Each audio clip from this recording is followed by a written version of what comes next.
just when you think you've got a handle on the massive world of federal tech spending, uh, something shifts again.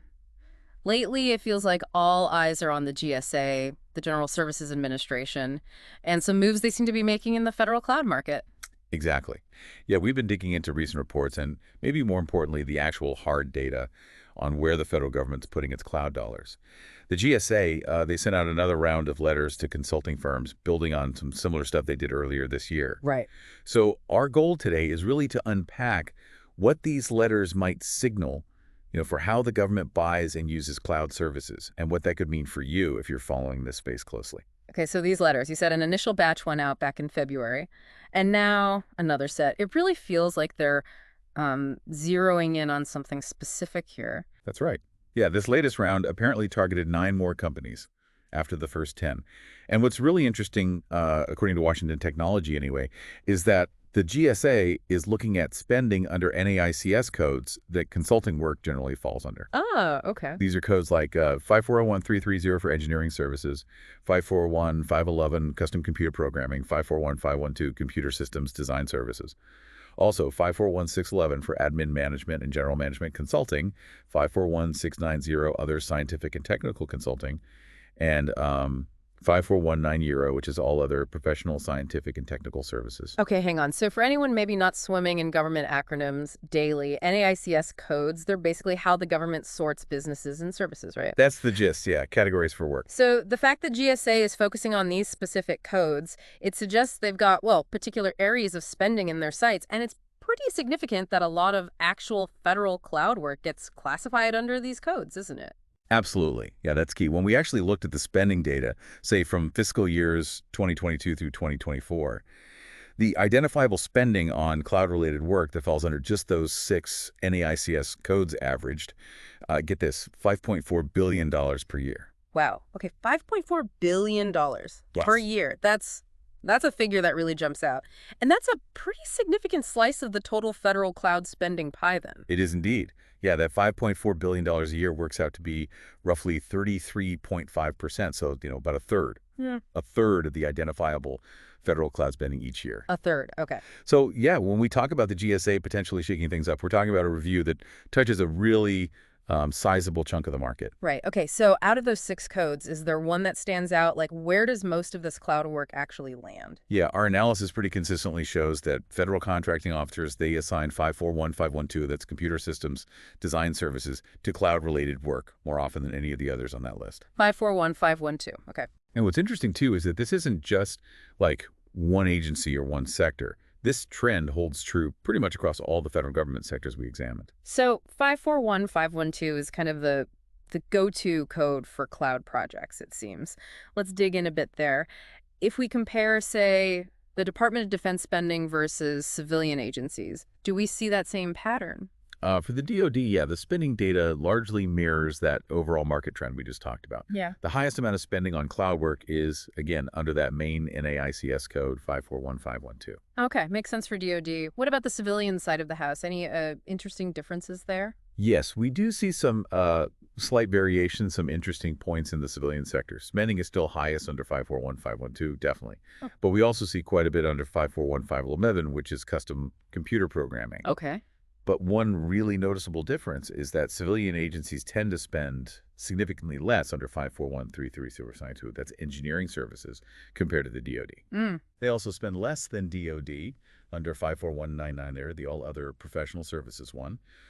But interestingly, we do see slightly more spending in the civilian sector under 541611. That's the Administrative Management and General Management Consulting Services Code. Huh. That last point's kind of funny, isn't it? The one NAICS code that explicitly uses the word consulting, 541611, actually sees some of the lowest cloud-related spending among these 6 codes we're looking at. It is a fascinating little detail, yeah. It really underscores that, the government categorizes cloud work in various ways. Yeah. And the label consulting itself might not always be the main classification they use, even for things that look like consulting work on cloud projects. Right. Now, the analysis you mentioned also brought up a couple of specific companies, Minburn and FCN, noting that they operate more like resellers. How does their inclusion in these GSA letters, which seem aimed at consulting firms, fit into this picture? That's a really crucial point to think about. Our data backs that up, actually.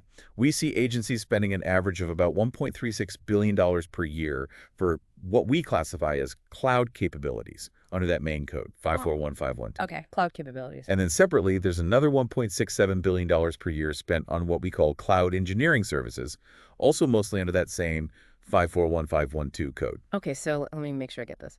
Cloud capabilities, that sounds like the actual cloud platforms, the SaaS solutions, the stuff itself. Whereas cloud engineering, that's more the hands-on work, implementing, migrating, managing those cloud environments. Precisely, yeah, you nailed it. Capabilities covers the platforms, the specific software as a service tools. Cloud engineering is all about the work of building, deploying, maintaining those cloud infrastructures and applications. Gotcha. So the fact that companies like Minburn and SEN, who are mainly, resellers of these capabilities, the fact they're included in the GSA's review suggests the scrutiny isn't just focused on traditional, like, advisory consulting. Right. It seems broader. Exactly. It seems to extend to a wider range of services that are really integral to federal cloud adoption. And this also highlights that potential inconsistency we talked about earlier. Wow. How different contracting officers might be applying these NAICS codes.